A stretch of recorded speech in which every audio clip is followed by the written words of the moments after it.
The Andy Pollin Show.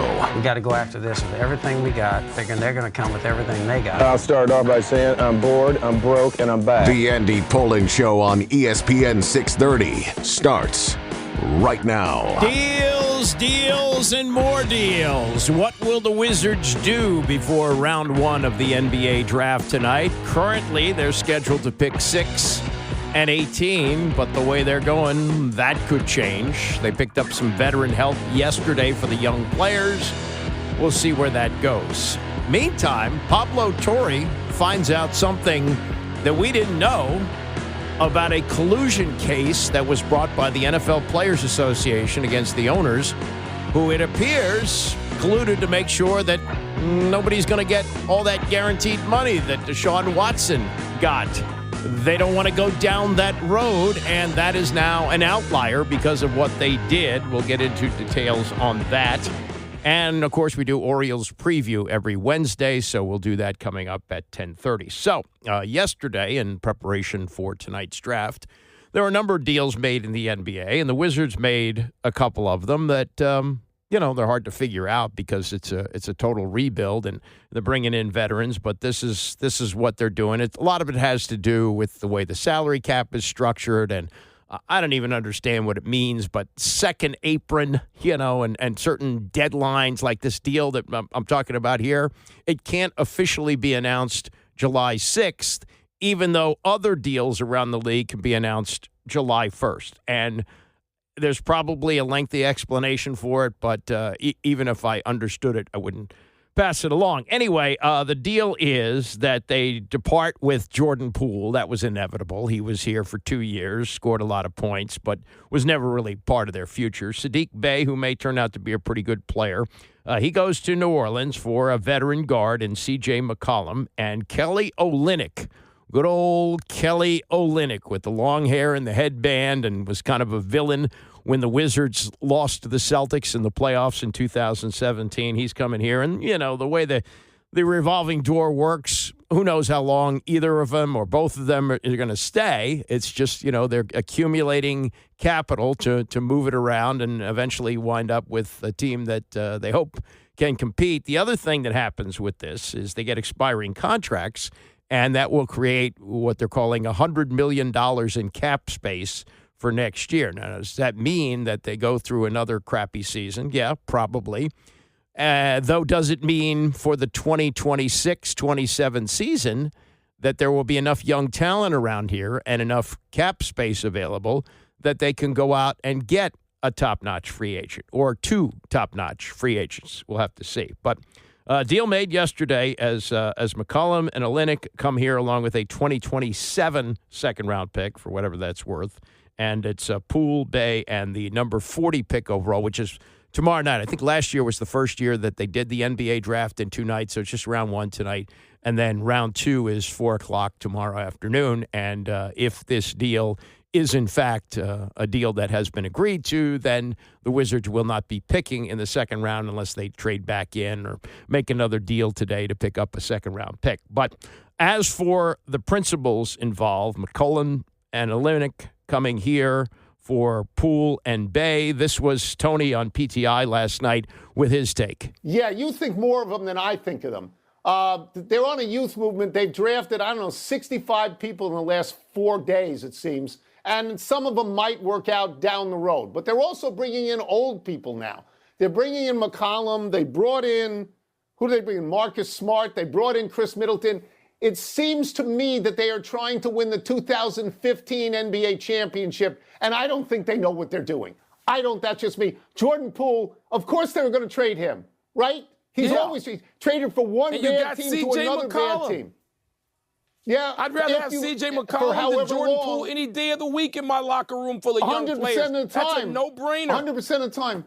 I'm just saying I don't think the Wizards have a long-term plan for all these old guys. I don't. Well, the plan seems to be to get their contracts off the books. McCollum's 33. Olynyk is 34. They both have expiring contracts. And then Chris Middleton, who picked up his player option a couple of days ago for $33 million, he would be gone, I guess, after next year. And Marcus Smart, is also on an expiring deal. So that has a lot to do with it and the cap room that it's going to create. As far as the players coming in here and what they mean, Brian Windhorst and Kendrick Perkins yesterday on ESPN. So last year, the Wizards were one of the worst teams in the history of the NBA through the first two-thirds of the season. They since have wanted to get grown-up veterans in there. They traded for Marcus Smart. They traded for Chris Middleton. Now they trade for C.J. McCollum. They're clearly wanting those veterans to mentor their young players and maybe not be the worst team in the league anymore. No, I'm with you. And I think the underrated part for us, the Pelicans, I know they get Jordan Poole, but Sadiq Bey, that's underrated, right? You watch around the league and we watch these NBA finals, and again, the most important position in the NBA is the wing position. So you get a guy that can shoot, he's hard-nosed, and I believe Troy Weaver had him That's down exactly there in Detroit. right. Yeah, that's exactly what I'm saying. We haven't seen him in a year because he's coming off that injury. Right. So Troy Weaver was in Washington. He took Joe Dumars' top lieutenant role in New Orleans, and immediately we have Washington players coming to New Orleans. Okay, so that could open the door for a lot of dealing between the two teams. But the deal made yesterday, as far as the money aspect of this, the front office insider for ESPN, Bobby Marks, with his money assessment of what the Wizards did. The Wizards have a ton of expiring contracts. C.J. McCollum at 30.7, Kelly Olynyk at 13.4. They've got Rashawn Holmes. They've got Marcus Smart. They've got Chris Middleton. Remember, they keep their pick if it's top 8 protected. They also have the rights to swap with Phoenix if it stays in the top 8. It is a priority to keep that pick certainly next year. They do have some flexibility. They're $17.3 million below the first apron. There is the flexibility there to still do some moves. We will see. It's hard for me to say that they're going to be a double max team next year. I think it's the continual process of letting these players develop, the young players. They're going to add 6 and 18 to Bilal Coulibaly and Alex Sarr and Bub Carrington, and that Corey Kispert, certainly that young core in Washington. It's going to be a huge offseason from a developmental standpoint. So that's what this is. It's young players being developed by older players on expiring contracts, and we'll see where that goes. As for what they do tonight at number 6, there seems to be a lot of speculation that Ace Bailey from Rodgers, who at one point was considered to be the second or third pick of the draft, could slide down to number 6. And the reason for that is he hasn't worked out for any teams. He was asked for an explanation about that yesterday. Not sure if he shed any light as to why he's not working out for anybody, but this is kind of what he said here. No, I'm just working on basketball. That's all I'm focused on so far. But do you feel like people have the wrong perception of you? I feel like I can only control what I can control. I mean, you can think how you think, but I can control what I can control. So what can you control? Me playing basketball. But you could have controlled going with the workout. So. I'm focused on basketball. That's my decision. It's basketball. Focus on basketball. It's like Mark McGuire at the steroid hearings. I'm only here to talk about the present. I'm not here to talk about the past. So I don't know what you get from that.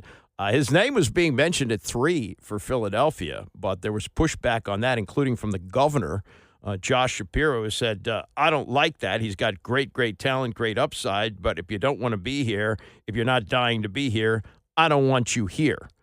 So for whatever the governor's remarks mean, maybe Philadelphia doesn't take him. He slides down to number 6. But again, no workouts with any teams. He was a third-team All-Big Ten player, 17.6 a game, 7.2 rebounds, 1.3 blocks. He's 6'7", got the long arms, the wingspan, the whole deal. And the only other Big Ten freshman to average 17 and 7 in the past 50 years, Magic Johnson, Chris Humphries, and Jared Sullinger. So he is the betting favorites. The FanDuel Sportsbook says that Bailey is the favorite to be taken by Washington at number 6. So we'll find out. Meantime, as we look back on the NBA playoffs and we see 3 stars knocked down by Achilles injuries, torn Achilles. Therese Halliburton had surgery on his yesterday. Damian Lillard from Milwaukee knocked out of the playoffs with a torn Achilles. And Jason Tatum of Boston also knocked out. All 3 may miss the entire season next year. Mark Addix is a orthopedic surgeon. He is also, if you know your Redskins history, he was a backup lineman, offensive lineman, one of the Hogs when the Redskins won the Super Bowl in 1991. And Tony Kornheiser was doing the bandwagon columns in those days, was always seeking out smart guys. And even though Addix wasn't a starter, he was a go-to guy in the locker room. And he provided Tony with a lot of material for those columns. After his career ended, Mark Addix went to, Harvard Medical School and has now become one of the country's top orthopedic surgeons. He was on yesterday on the Dan Patrick Show trying to make some sense of all these Achilles injuries to stars, and there has been a suggestion that maybe the focus on the three and the players always looking to take that step back jumper to get back behind the line has contributed to this. He says this. The step back is not that much force, right? I mean, you've seen running backs tear as they go to step back to accelerate forward. But I mean, you also see Achilles tears where guys are going to cut.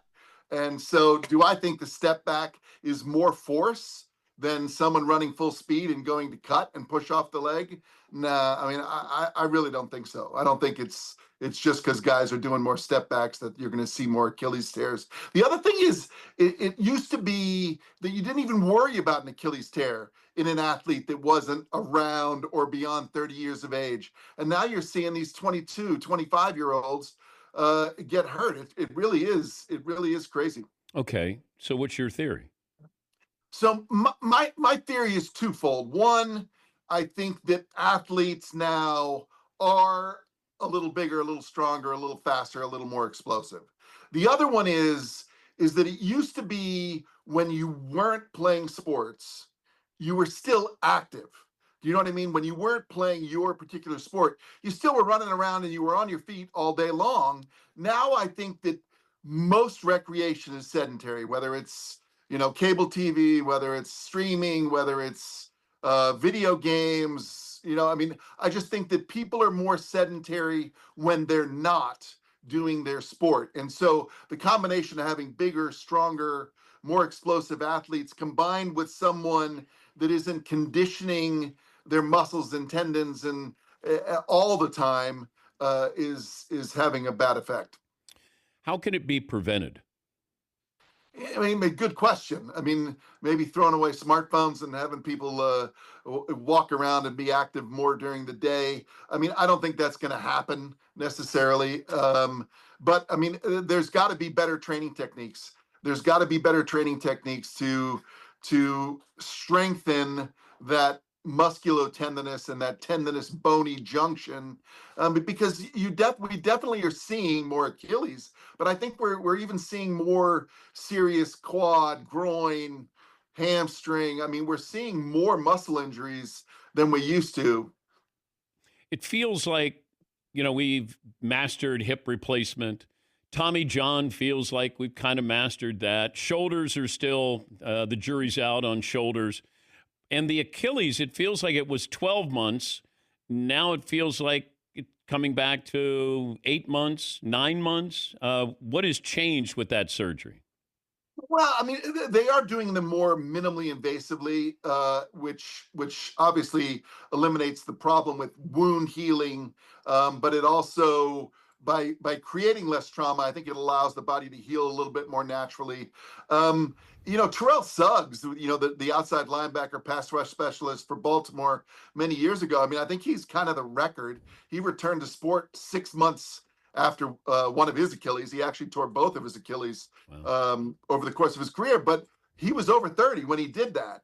But I do think it's possible now, or even more likely, more common to see guys coming back 8-9 months, which still eats significantly into Tyrese Halliburton's season next year. Yeah, and Jason Tatum as well.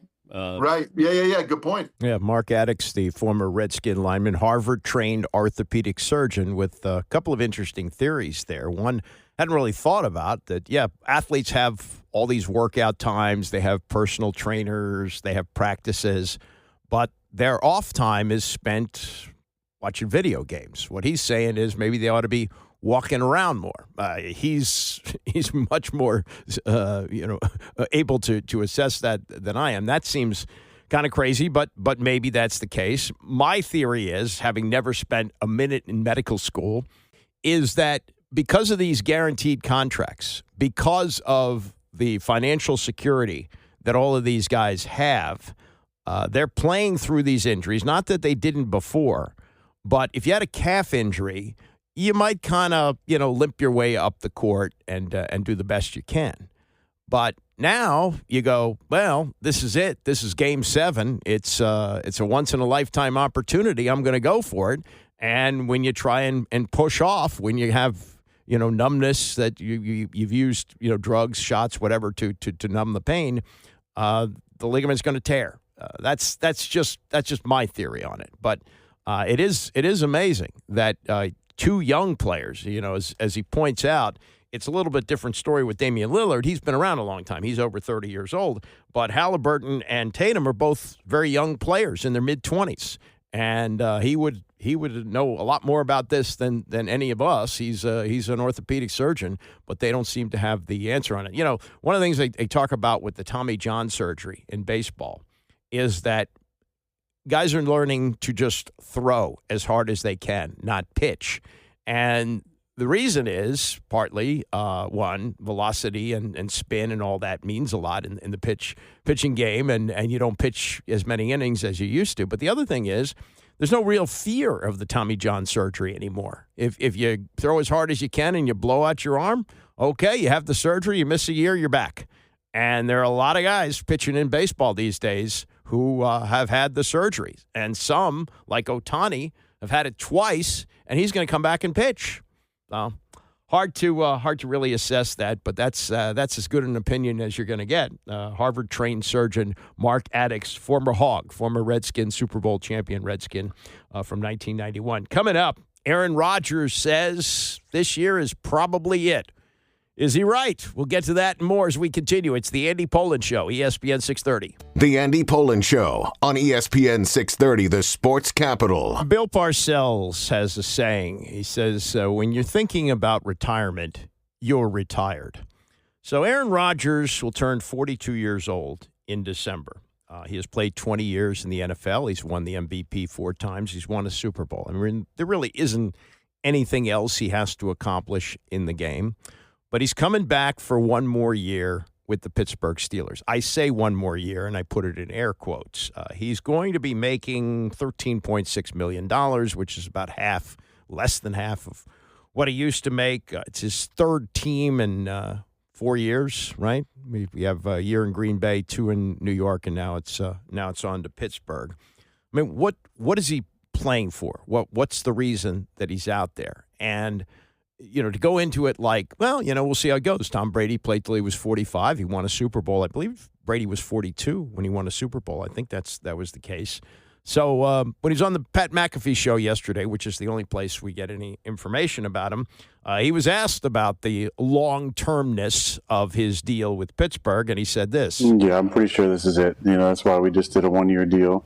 Steelers didn't need to, put any extra years on that or anything. So, this was really about finishing with a lot of love and fun and peace for the career that I've had. I mean, I played 20 freaking years. It's been a long run, and I've enjoyed it. And what better place to finish than in one of the cornerstone franchises of the NFL with Mike Tomlin and a great group of leadership and great guys in the city that expects you to win. He is the Don Cornelius of the NFL. Peace, love, and soul. He said this, and this is so Rodgers, because he's a complete narcissist. He loves the attention. He said, I don't need this. I didn't need it at all. I didn't feel the need to prove anything to anybody or don't have any chip on my shoulder that I need to hold on to. I don't want the attention. Yes, you do. I know that's a narrative out there. When this is all done, you won't see me. You won't see me in the public eye. I don't want to live a public life, and I'm looking forward to that. But while I'm in it for this year, I'm going to give the Steelers everything I've got and empty the tank and be super comfortable and satisfied with whatever happens. You're going to see him on TV. He doesn't like being far from the attention. And part of the way he gets attention is by saying, I don't want attention.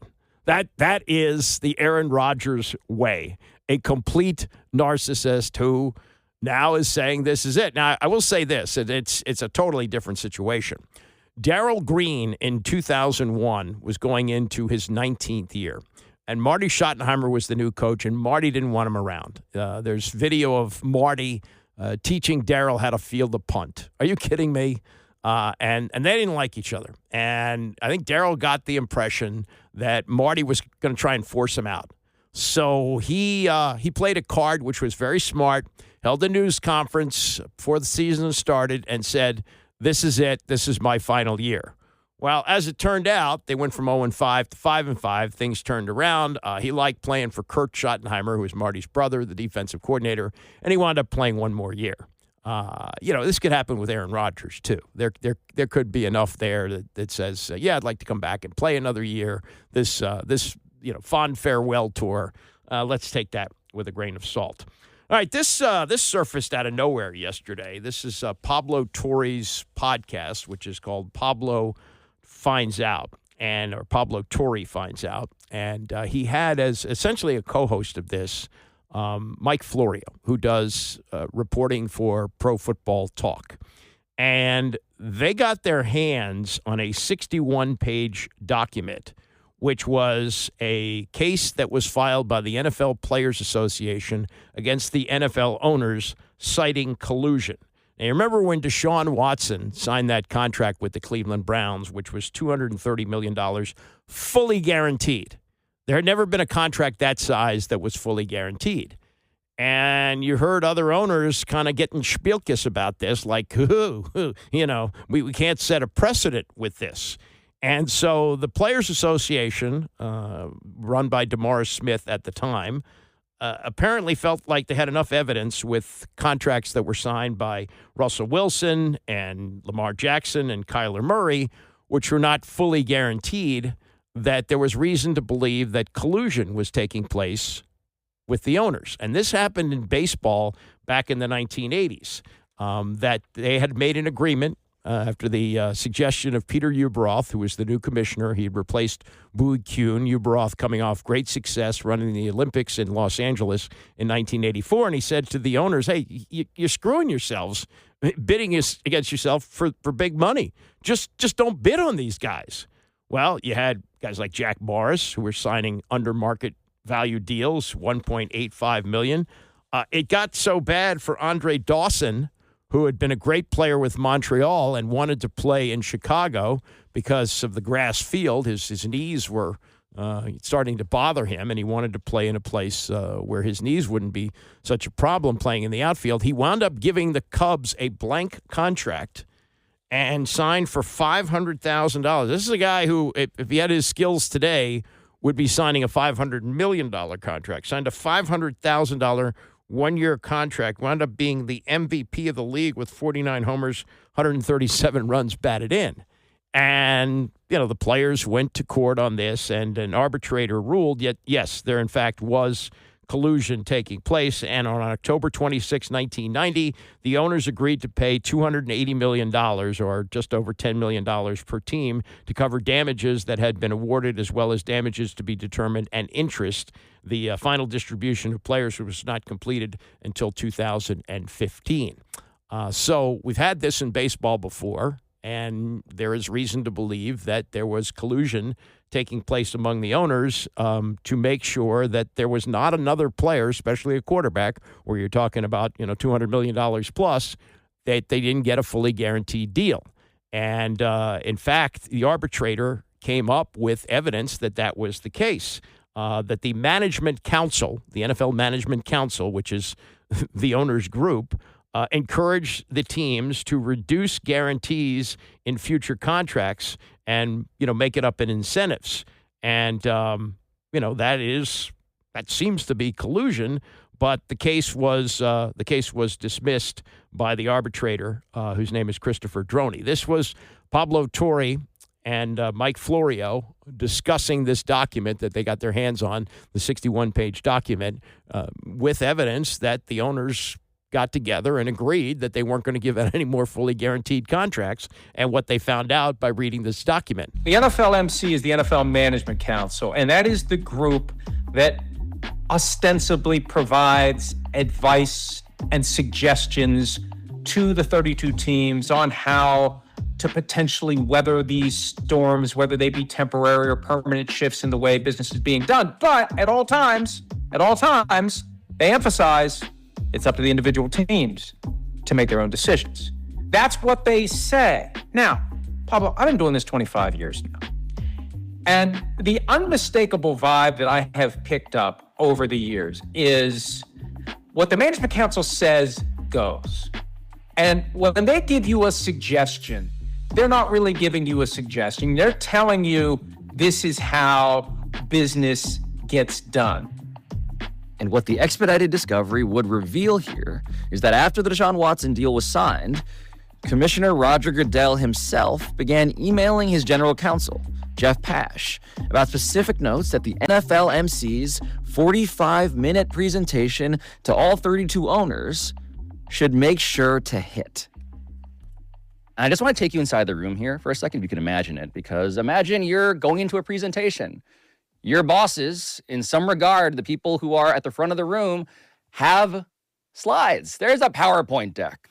And these notes that have been massaged and edited and deliberated upon by Roger Goodell and his general counsel, that have been written into the slides themselves, are the things that they would like the presenters to verbally relay. For instance, slide 17, quote, "If guarantees continue to grow in both amount and number of players, then there's a risk that they become the norm in contracts, regardless of player quality. That not only has the potential to hinder roster management, but set a market standard that will be difficult to walk back. Of course, all clubs must make their own decisions, but continuing these trends can handcuff a club in the future." End quote. What we're seeing is the effort to send a very clear message to the 32 teams as to how the NFL, through the NFL Management Council, wants business to be done. When you do a 5-year, $230 million fully guaranteed contract, that's the canary in the coal mine. That's the threat to upend indirectly. The thing that the NFL has been holding the line on in CBA talks, oh, wait a minute. We fought them off in their effort to get fully guaranteed contracts, and they're just giving it away. We can't have that. And that, I think, is the gist of an attempt by the league to engineer a collusive arrangement among the 32 teams by saying to them, hey, guys, you better stop this or we're going to have a problem. And now, by the way, we mentioned that Robert Kraft, owner of the Patriots, who is a member of the NFLMC's executive council, he was asked about this by the investigators, and Kraft testified, quote, he did not recall talking about the growth of signing bonuses and guarantees at the owners' meeting, end quote. Falcons owner Arthur Blank testified that he did hear it, but that, quote, hearing the presentation did not cause him to reduce guarantees for his team, end quote. Meanwhile, John Mara, the owner of the Giants, testified, quote, just the thought of me calling Jerry Jones or somebody and asking him not to guarantee Dak Prescott's contract or somebody else's contract, he would laugh at me. Among other choice words, I'm sure. Just the whole notion is ridiculous. And the thought that I'm going to be influenced by what another owner is saying to me is just absurd. End quote. If you look at John Mara's quote, and he has been the president of the NFL Management Council Executive Committee for years, why are you bothering to try to herd the cats if your position is, I have no interest in trying to herd my competitive cats, right? It should be 32 businesses, every man and woman for himself, running their own business with no coordination, no communication. Here's the CBA. It's for you to figure it out. So when I see that Mara quote, it makes me say, why? Why have a management council if your position is, well, I'm not here to tell other owners what to do. That's what the management council does, Pablo. Isn't the existence of the management council in and of itself per se collusive activity? The mere existence of it is collusive activity, in my view. So that's Mike Florio, who is an attorney and did study the document that he says just by having a management council, there's collusion there. Now, I talked about the Andre Dawson situation in baseball almost 40 years ago, where here was a top player in the game, and nobody was bidding on him. And he just gave the Cubs a blank contract and signed with them. Not exactly the same thing with Lamar Jackson of Baltimore, but you may remember this a couple of years ago when his contract was coming up. He was going into the last year of it. And actually, they had, I guess they had walked him to free agency. So they put the franchise tag on him, restricted franchise, meaning that if any other team gave him an offer, Baltimore would have the right to match that. But there wasn't any action there. What was going on? How could you have a two-time MVP that nobody wants to go, well, it might be worth 2 first-round draft picks to do it. Why don't you do it? And there's evidence to believe that there was actual collusion going on there. Now, Jackson did eventually sign, but remember he had asked for a trade. He wanted out of Baltimore and finally got what he wanted. Well, I guess what he probably found out and his agent found out is the owners were all together and they weren't gonna be bidding against one another. That's collusion there. So here's Florio and Torrey talking about the Lamar case from 2 years ago with Baltimore. But what the arbitrator had found with the Lamar Jackson case was that, quote, only a couple teams expressed interest to the Ravens before they chose to non-exclusively franchise tag him, again, as NFL fans will recall. And that meant that the Ravens could still match any incoming offer Lamar Jackson received. But, quote, afterwards, no team reached out directly to Mr. Jackson, end quote. And Mike, at the time, I remember thinking this. Now I continue to just wonder about it. No team reached out directly to Lamar Jackson, 2-time MVP when he's on the block. What does it feel like to get a piece of information like that? It felt like the encouragement to collude that was introduced in March of 2022 by the management council to the owners. It felt like a tangible example of what happens when collusion occurs. And I thought it was surprising to see the lengths to which the arbitrator went to credit the various excuses that were provided as to why teams weren't interested. He has a playing style that doesn't fit with all teams. He gets injured a lot, which is what Arthur Blank, the owner of the Falcons, articulated. It creates a problem with your current quarterback if you decide you're going to go all in a pursuit of Lamar Jackson. It would be really expensive. You'd need to maybe do a fully guaranteed contract. That's another reason to not contact him. And he goes on to become the MVP. And I voted for him to be the MVP in 2024. And no one, once that franchise tag was applied, was interested. And it becomes circumstantial evidence that the message sent during the Fire Dog session in March of 2022 was being acted upon. And the arbitrator in this case seemed to believe that litany of excuses that was documented in this 61-page file. And he also, therefore, ruled in favor with Steve Bisciotti, the Ravens owner, who I'll remind you had a bit of publicly volunteered insight. Damn, I wish they hadn't guaranteed the whole contract. Yeah, so that was the feeling of the other owners at the time that Deshaun Watson got that fully guaranteed deal from Cleveland at $230 million. You can't have a precedent set like that because we're all going to have to pay our quarterbacks guaranteed money. And that didn't happen for a variety of reasons, including that the owners kind of had a wink, wink, nod, nod between all of them, like, we're not going to do this. So what they did to get the money up was to load it up with incentives. Incentives was the way the contracts would work, but not, all the guaranteed money. So when you hear like a player working out a contract that's, $400 million or whatever it is. Well, it's not 400 now. Let's say a contract is $200 million.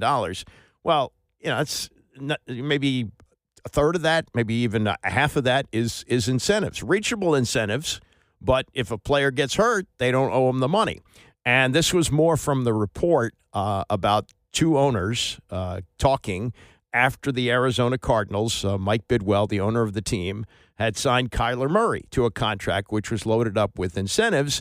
And he got a friendly little ha-ha phone call from the owner of the Los Angeles Chargers, Dean Spanos. Here's how that played out. And in July of 2022, after the Cardinals did exactly that, A brief but unforgettable private text exchange between Michael Bidwill and the owner of the Los Angeles Chargers, Dean Spanos, took place, according to the document. And Mike, I would just like us to read this exchange together. Let's do a table read of this, Florio, because I need you to play the role of Chargers owner Dean Spanos, and I'll be Cardinals owner Michael Bidwill, if you please. Congratulations on signing Murray. Thanks, Dino. These QB deals are expensive, but we limited the fully guaranteed money and have some pretty good language. Thankfully, we have a QB that's worth paying. Your deal helps us for our quarterback next year. I think many teams will be happy with it once they have a chance to review. Cleveland really screwed things up, but I was resolved to keep the guaranteed relatively, quote, low, unquote.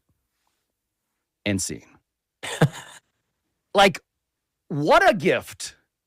It's the collusion in action. It's the encouragement that was communicated to the teams, owners, and other executives in the room in March of 2022 come to life. They're all watching this. And if we can hold the line, then we can say Deshaun Watson is an outlier. Deshaun Watson is an aberration. Don't ask for a 5-year fully guaranteed contract because you're not getting. So, even though this case was dismissed by the arbitrator, this collusion case brought by the Players Association against the owners, why wouldn't the Players Association want this 61-page document about the case, which both Torre and Florio were able to get their hands on? Why wouldn't they want to share that with the players? Well, the reason is the deputy, I don't know if he has that title, but he's essentially the deputy to the head of the Players Association, J.C. Tretter, former player in the NFL, Cornell Graduate School of Business, and Lloyd Howe, the head of the Players Association. There were some things said that came out in this report about fellow players, and they said at one point that Russell Wilson screwed things up by Russell Wilson not playing hardball with the contract extension that he signed with Denver, that he screwed up the whole thing for everybody else. So they don't want that to get out. So this remained hidden until these two guys, Torre and Florio, got their hands on it, and that's what they found out in discussing. Where it's going to go, who knows? The players have short careers. They're not interested in long strikes anymore. They pulled off two of them, one in 1982 and the other one in 1987, and they lost both times. So the owners still have the upper hand, but there is clear evidence of collusion here, and it just is not going to, at least in this case, is not going to be pursued further with the arbitrator dismissing the case. All right, coming up, Steve Spurrier. Steve Spurrier is the master of giving the jab, and he gives the jab to Texas in a big way. We'll get to that and more as we continue. It's the Andy Pollin Show, ESPN 630. Well, Steve Spurrier, who we haven't heard from in a while, pops up with some classic Spurrier. We will get to that. Phil Rosenthal, you may not know the name, but you know the show that he produced, Everybody Loves Raymond. And if you watch a lot of Netflix, you may be a fan of the show Somebody Feed Phil. I am. And he showed up on the Rich Eisen show the other day with some really good stories. We will get to that. Plus, Orioles preview coming up at 10:30. The Orioles almost pulled off a great comeback last night, but they lost again. They're 11 games under 500, and time is running out. Time is running out for this season to turn things around. It does not look to be a playoff year. They've already fired the manager, and they've had some injuries to deal with. And if it does turn around, it'll be a miracle. The interesting thing is that we have not heard from the owner in a long time. He was very visible. David Rubenstein was all over the place early in the process. Haven't heard from him in a long time. So Steve Spurrier was on a podcast yesterday. Spurrier as a coach here was a disaster. Although with Danny Werfel and Shane Matthews, he did win 7 games his first year. And then his second year, he went 5-11, not too good, and resigned. He actually had 3 years left on his contract, but he realized the NFL wasn't for him and went back to college. But, he was always good at giving the jab And he used to like to give it to Phil Fulmer at Tennessee. And he said, you can't spell Citrus Bowl without UT, meaning University of Tennessee. And, he had some others. But he really had a bizarre one with Danny Werfel in his first year. And people remember Osaka. They played their first game of the season. They had an extra exhibition game, and it was in Osaka, Japan, and they played the 49ers. And Spurrier, I guess, didn't have any understanding of exhibition games, even though he played about 10 years in the NFL. And when he played 6 exhibition games and 14 regular season games. So when he came in as a coach in 2002, he thought they were playing for real. So he plays Danny Werfel in the second half. Werfel's playing against a bunch of guys who are not going to be in the league, like they're going to be driving bread trucks in a few weeks. And Werfel looks great. And Spurrier's convinced, oh, man, that's the guy. And Werfel had been hanging around the league for a little while, and he was, back up with a couple of teams, but he never made any noise. And Spurrier thought with his fun and gun offense that he was going to light up the league with that. Well, that clearly wasn't going to happen. And he played him in that game, and he thought he was going to be great. And so in the last exhibition game, things have changed since then, but in those days, you would play starters in the last exhibition game. So he decided he was going to play Danny Werfel the first half, and just to tune him up for the opening game, which was, 2 weeks later against the Arizona Cardinals. And so Werfel looks terrible because he wasn't an NFL quarterback. He just wasn't.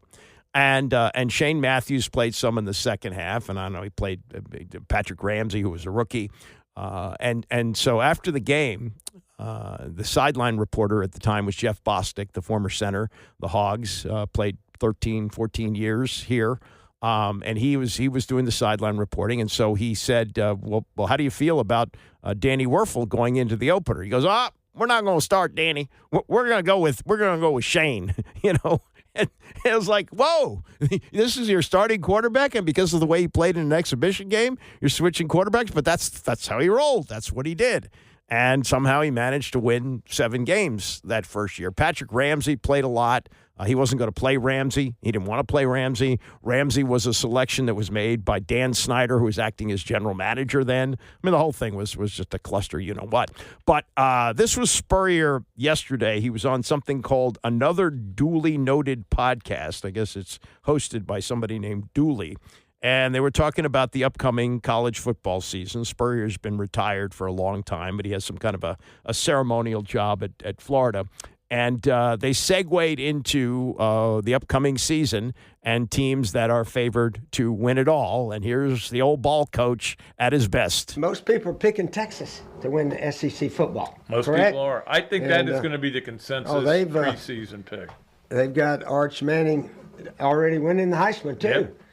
And my question is, if he was this good, how come they let Quinn Ewers play all the time last year? If even though he was hurt a lot. Yeah. And he's still. And he was a 7th-round pick. Yes, exactly. And Arch is going, And now they're saying Arch is going to be the first pick. Yeah. I'm like, yeah, that's a good point. Yeah. Well, you only have to ask the coach Sark. Yeah. How come you played that one instead of this one? Hopefully he'll say, because we thought he was better in that one. Yeah. Isn't that why you played one guy and not the other? Unless it's a discipline, and there was no discipline or anything. You were never hesitant about pulling guys. Putting the guy best one guy guy in. struggling, give the other guy a chance. Now, that could have been an agreement between the Mannings and Sarkisian that you weren't going to play him until he was ready. So he's been mostly sitting for 2 years. Manning did have 2 starts last year when Ewers was hurt. Ewers, I think, is what Spurrier called him. And he did pretty well. Played in a total of 10 games last season, completed 67% of his passes for 939 yards, 9 touchdowns, ran for 108 yards, and 4 touchdowns on 25 carries. So when he played pretty well, but they were against lesser teams. His first start was against UTSA, September 14th, became the only FBS or NFL quarterback in the last 25 years to get a 75-yard touchdown pass, a 65-yard rushing touchdown, and another 50-yard touchdown pass in the same game, for whatever that's worth.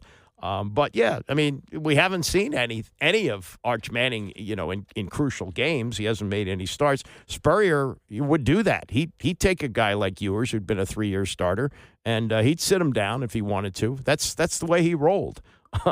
But the odds makers are saying that in fact Arch Manning is the favorite to win the Heisman. He's plus 600. Texas hadn't had a Heisman Trophy winner since Ricky Williams in 1998. But, the old ball coach. And, remember when he was hired and in his opening news conference, he said, well, we ought to win the NFC East, right? They only got 4 teams in it. We only got to beat out 3 of them. And then he was talking about the amount of time that he spent at work. He was famous for liking to play golf.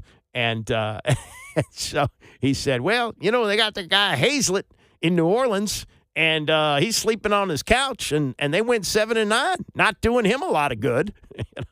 And I think he soon found out that the NFL was a different animal and not really for him. Here's another football story, sort of an oddball one. Remember Deontay Johnson with the Ravens last year? And the Ravens were playing Philadelphia in Baltimore. It was December 1st of last year, and the high temperature that day was 44 degrees. It was a little cold, but not Green Bay cold. And they sent him into the game in the third quarter, and they said to him, I guess his nickname is Tay. It's Deontay Johnson. They said, Tay, we need you. And he explained this on a podcast the other day called Sports and Suits. He said, I was like, nah, I don't think it's a good idea for me. Like, my legs are already ice cold, and I don't want to go out there and put bad stuff on film. So he said it was a business decision. He'd been traded right before the trade deadline to the Ravens from Carolina. So Baltimore suspended him for a game, then waived him a week later. The Texans claimed him, didn't stick in Houston, then got back with the Ravens, but was ineligible to play the rest of the postseason, became a free agent after Baltimore lost in the divisional round of the playoffs. And wait for it, Deontay Johnson, who thought it was too cold to go into a game in Baltimore, after playing in Carolina, where I guess it would never get that cold, he signed with, who else? The Cleveland Browns, a one-year, $1.17 million. According to data collected by the National Weather Service, the average temperatures in Cleveland during the fall months between September and November have hovered around 4 degrees colder than Baltimore in the last 25 years. In the winter months of December and January, temperatures in Cleveland have been an average of 6.5 degrees colder. So it's not that much of a difference, but it's a difference. And leaving Baltimore because it was too cold to go to a game and signing with Cleveland, yeah, I guess it makes sense to him. All right, Phil Rosenthal, not necessarily a name you know, but you know his work. And if you watch his show, which I really enjoy on Netflix, which is called Somebody Feed Phil, and is now in season 8 with 8 new episodes up, you will enjoy hearing what you're about to hear. I've watched a couple of the episodes this year, and the premise of the show, if you're not familiar with it, is he goes to a destination. Sometimes it's in this country. He did one in Washington, D.C. last year, had breakfast with Jake Tapper. I forget where the place was. He did one in Boston this year, and several foreign countries. And he travels the country and the world sampling cuisine and doing things and, showing you the local scene and all that. And he, mixes in his family, and it's kind of funny. And he's the one, of course, who started the show Everybody Loves Raymond. But as far as how this show got started, Somebody Feed Phil, when he was on the Rich Eisen show the other day, he explained how the start of that show how it got started. Somebody Feed Phil during Raymond.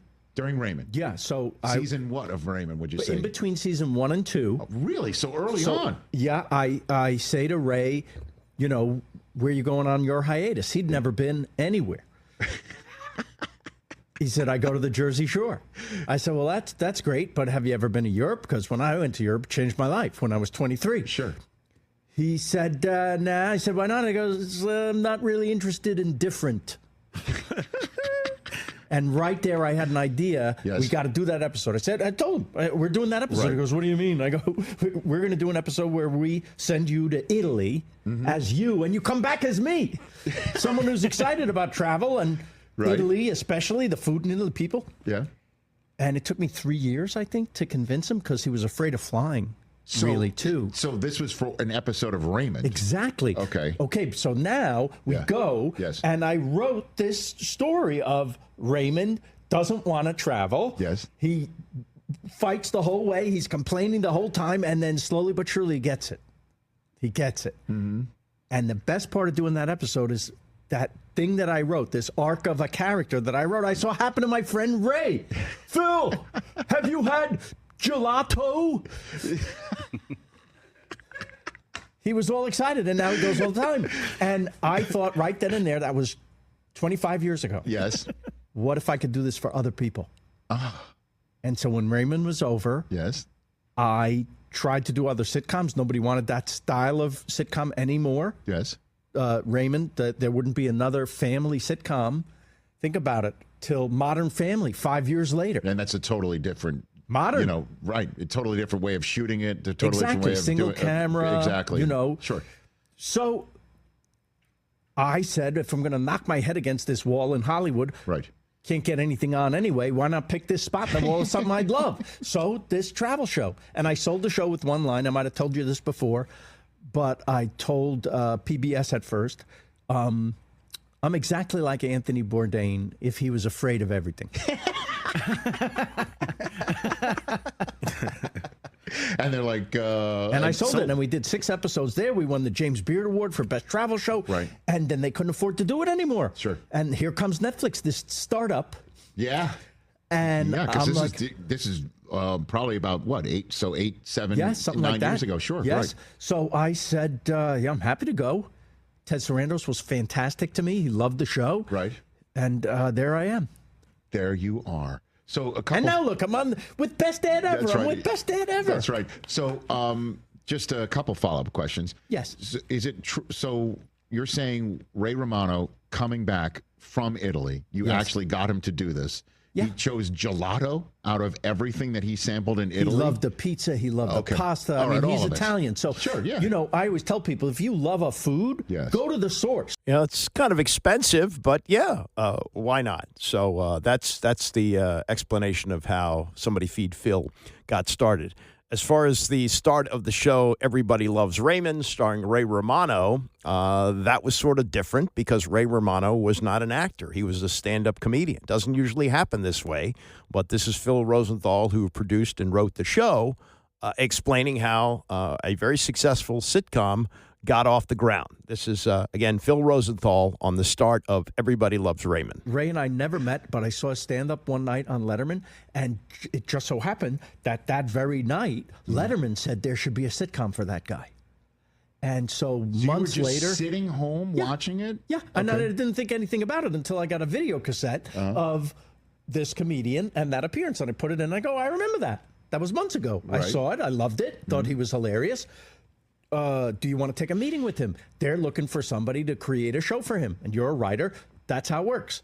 Writers look for comic talent to write scripts for. Right. Comedians need, you know, comedy sitcom writers. Right. So we meet at Art's Deli. and Art's he- Deli Yeah. here in Los Angeles. Exactly. Uh-huh. He flew out here. If I'm not mistaken, at Art's Deli, every sandwich is a work of art. Yeah. See that? That's the name. That's the phrase. exactly Art's right. Deli. Okay, so that's where you met. All right. He tells me about his family. He says, I got twin boys and an older daughter. We were just talking. We're just I don't know him. He doesn't know me, but if we were going to work on a project together, I said, tell me about yourself. Twin boys, an older daughter. My parents lived close by. They were always bothering me. My older brother lives with them, and he's a police sergeant. He's very jealous of me. He saw an award I won for comedy. He said, never ends for Raymond. Everybody loves Raymond. I said, well, doesn't seem like there's anything there we can use. No, I thought that's a good starting point. Sure. He never acted before, so that's a good place to begin. Right. And what I didn't know about the characters in his family, I filled in with the personalities from my family. So the show's kind of this unhappy marriage of the two families. Interesting. Yes. Well, we had him on the show. I believe it was last year. It could have been the year before. And it didn't stop. It didn't kill the show. No, You're still going. No, we're still going. We're still going.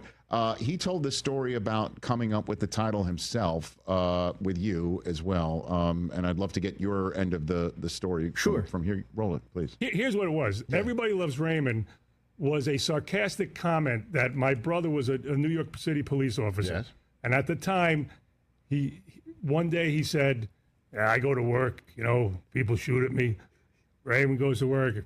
and everybody loves Raymond. That's a true quote from my brother. So when in writing the script with Phil Rosenthal, I told him that story. He said, well, we got to put that in. And not only that, but let's make it the title. And I said, no.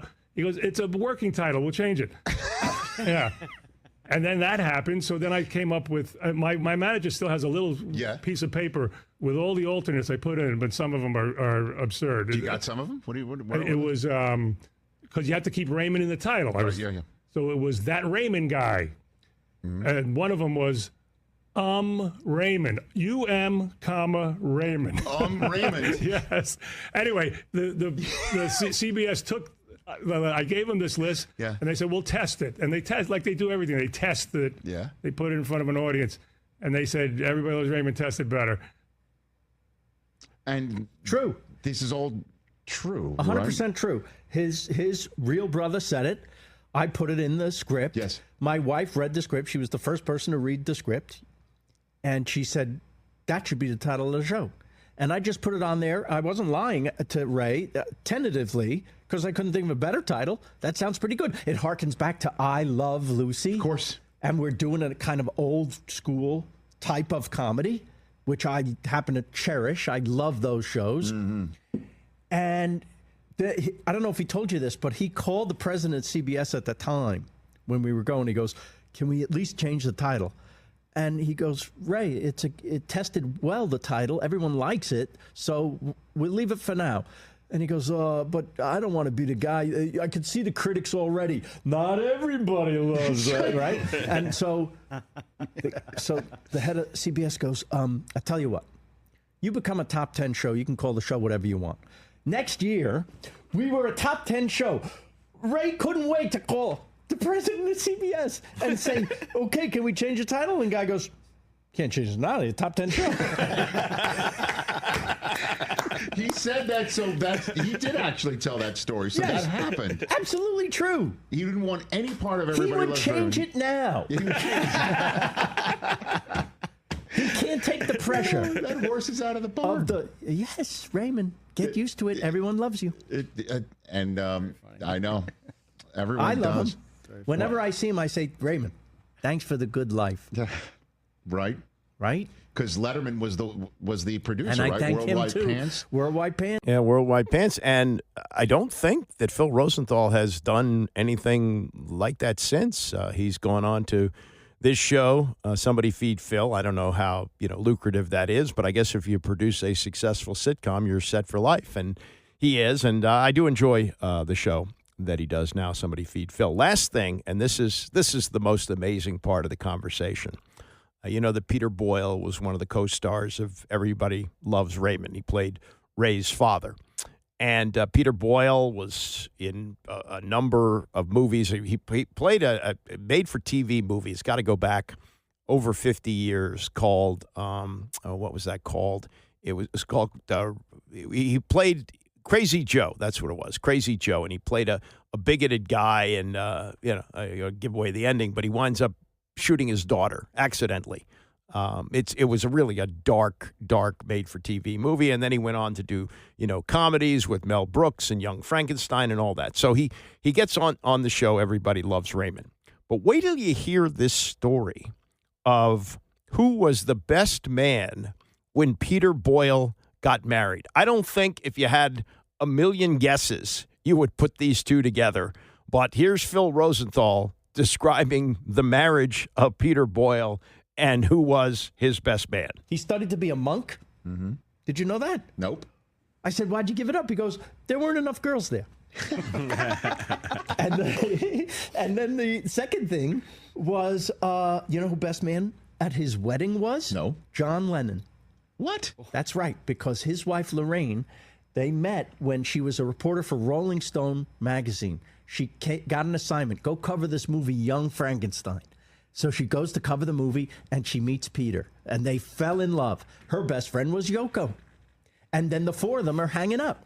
I've seen pictures of them, like in the hot tub. So John Lennon was best Peter man. Boyle's best man. There were maybe 5 people at the wedding, but that's isn't that cool? God. And he was a very liberal-minded guy, not what he portrayed. Mm-hmm. and a pussycat. Sweet, great. Did he sing "Putting on the Ritz" at his wedding? I don't know. No, but we did an episode. We did a Halloween episode. And we dressed him up as Frankenstein monster. And I thought that the real reason to do this is that Marie, Doris Roberts, we dress her as Bride of Frankenstein. Was he all in on that idea? Of course, and the audience loved it. Peter Boyle and John Lennon. How about that? And I'd love to see a picture of the four of them, he and his wife, and John and Yoko sitting in the hot tub together. That's absolutely remarkable. The other Yoko connection, which you wouldn't expect, would be John Madden, excuse me. And John Madden, when he was doing games for CBS and for Fox, he had a house in California where he lived with his family, but he also had an apartment in the Dakota in New York, so that, like if you had two games on the East Coast, there'd be a place to stay, and he liked hanging out in New York, so, just a place to live. And one of the people that he would hang out with was Yoko Ono, who continued to live in the Dakota after John Lennon was murdered at the front entrance in 1980. That's really incredible. And, of the people that you would not expect Yoko Ono, and for that matter, John Lennon, to hang out with, one, Peter Boyle, and two, with Yoko, John Madden. But that's the way it is. You never know who's going to cross paths with. I've hung on to this for a week or so. I meant to get to this. There is an H&H Bagels shop, which is open now in D.C., Mount Vernon Triangle. And it's a very famous bagel place in New York. And Tim Carmen of the Post looked at this and had a review with people who he works with, how good the bagels are. And sometimes this happens with a very famous place. Now, it could be that the franchising of H&H Bagels causes it to lose some quality. Maybe like the original is better. For example, I was in Chicago this past weekend. And near the hotel where we stayed, there was an Uno's Pizza. And I was amazed that there was a line around the block for Uno's Pizza in Chicago, because there's an Uno's Pizza everywhere. Seems like three of them in Bethesda. Why would people in Chicago line up for Uno's Pizza? And I was told by my cousin that that's the original, and their deep dish pizza is so much better than the franchise version. So that's why it's so popular. So maybe there's something lost in this. But what they found out, Tim Carmen found out with his coworkers, is, it's not that good. He said most of them preferred the bagels from Pearl's. That's one of the local places that they tried, Pearl's Bagels. There's also Bullfrog Bagels. There's a truck down the street from us here on Wisconsin Avenue, Bullfrog Bagels. Bagel Joy, Chewish Deli, and Call Your Mother, which I've had, which is very, very good. And then there's Bethesda Bagels and Georgetown Bagelery. Bethesda Bagels, they're very big and I think very good. But it's funny that they're trying what is supposed to be the bagel from New York, H&H Bagel, and they go, not that good. Now, it could be that maybe they just become overrated, but they found that the bagels came across sugary and doughy, according to one. Looked like a freakishly smooth bagel emoji. It was close textured and lacked any blistering on the outside, which to me indicates it was not baked at a high enough temperature. So, sometimes it works that way, that just because it's famous doesn't mean it's the best. I have not tried the H&H Bagels either here or New York, but if one were offered to me, I would sure try it. I have had Call Your Mother. That's good. And, of course, Bethesda Bagels, which is a staple of the Tony Kornheiser show. There used to be a lot of leftovers when he did the show from here instead of his house. All right, we've got Orioles preview coming up next. We will talk to Matt Blood, who is the vice president of scouting, with the baseball draft coming up next month in Atlanta. Stay with us. It's the Andy Pollin Show, ESPN 630.